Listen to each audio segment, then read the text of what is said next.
And this is a tactic that is often used to shut down any sort of debate.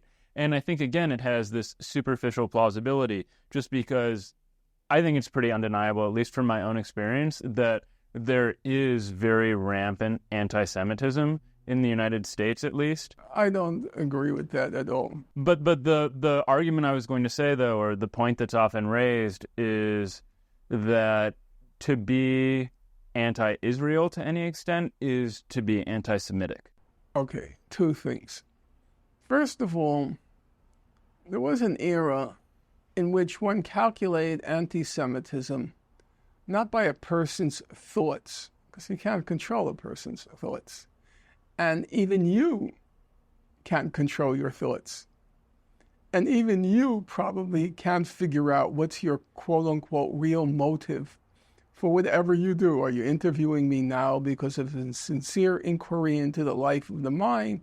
Or does it have an egotistical component? Or does it go back to something your mother said when you were 5 years old?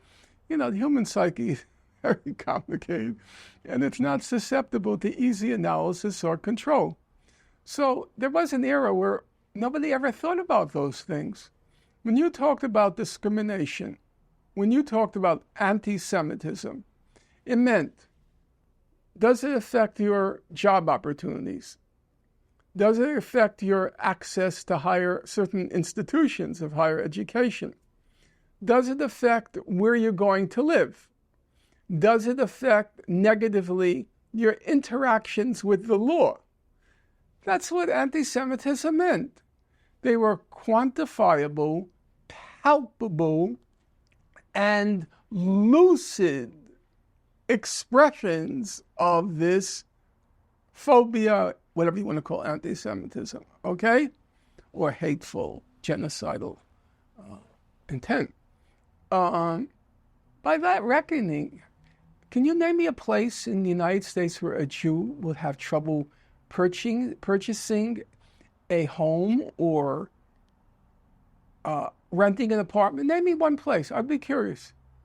Where that person would have trouble purchasing a home or renting an apartment. Can you name me one university, one college, one in the whole United States, where a Jew would have trouble getting in because he or she was Jewish? One. Could you name me one profession? Does the medical profession discriminate against Jews? Does the legal profession? I mean, that was once a problem.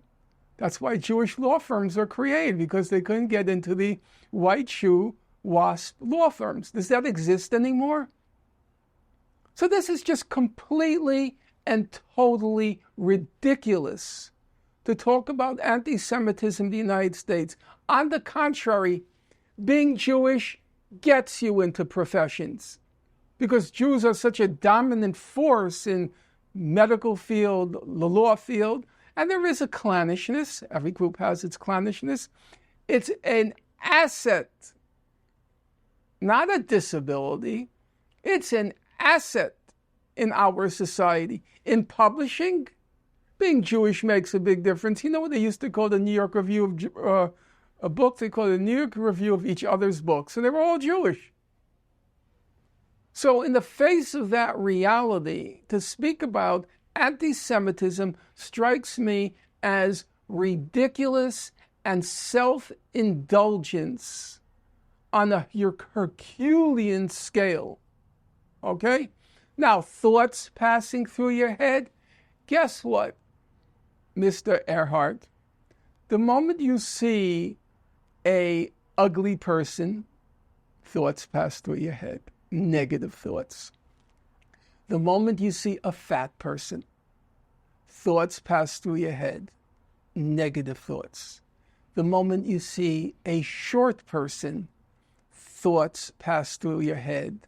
Negative thoughts. The moment you see a woman with blonde hair and large breasts, thoughts pass through your head. Lascivious, but also negative thoughts, as in dumb blonde.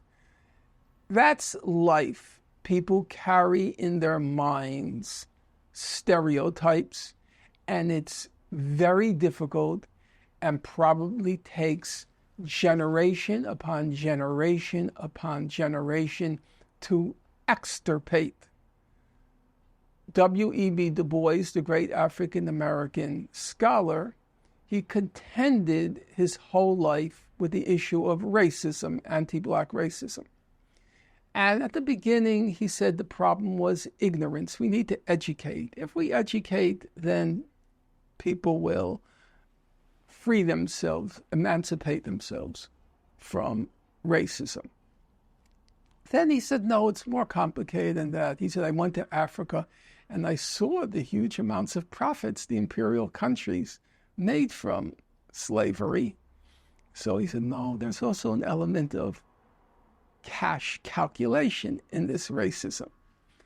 Then he noticed that white workers, they preferred to have lower wages so long as they can lord it over black people, the feeling of being superior. I forgot the term he used. It's a very famous term. The wages of the wages of blackness, yeah. That there's an extra satisfaction that comes from being white. So a white worker would prefer to have the feeling of lording it over black people than for both of them together to increase their wages, you know? And then he said at the end of his life, you could see Freud's influence. He starts saying that there are all sorts of stereotypes lodged in people's brains. You know, the most famous one with black people is what he called the sex jealousy, which accounts for these gruesome lynchings, mostly over the issue of alleged rape, okay? And when you read Du Bois, you see, he doesn't have a simple answer. What do you do with that? What do you do with that? It's very hard to extirpate. I think, it's actually kind of impossible to extirpate. But that's never what the issue of anti-Semitism was about, trying to monitor and extirpate thoughts from the conscious, the unconscious, the subconscious, the id, So complicated, all the chambers of the mind. There was a famous Israeli philosopher. He actually had 4 PhDs, and one of those PhDs was in psychology. And his name was Yeshayahu Leibovich. He was the most famous of the Israeli scholars after Israel was created. And Professor Leibovich was once asked, do you ever analyze your dreams? And he replied, analyze my dreams? I can't even make sense of my waking hours. Which I feel is a very shrewd insight. The human mind is just very complicated. So I can't trouble myself with the thoughts passing through people's heads about me. Because first of all, they're impossible to control. And secondly, they're impossible to know.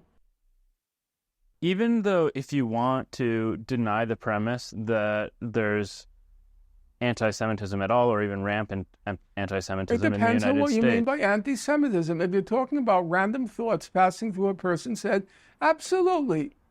Any person, my closest friend, will assume if I'm Jewish, I'm sheep. Absolutely. I would never deny that.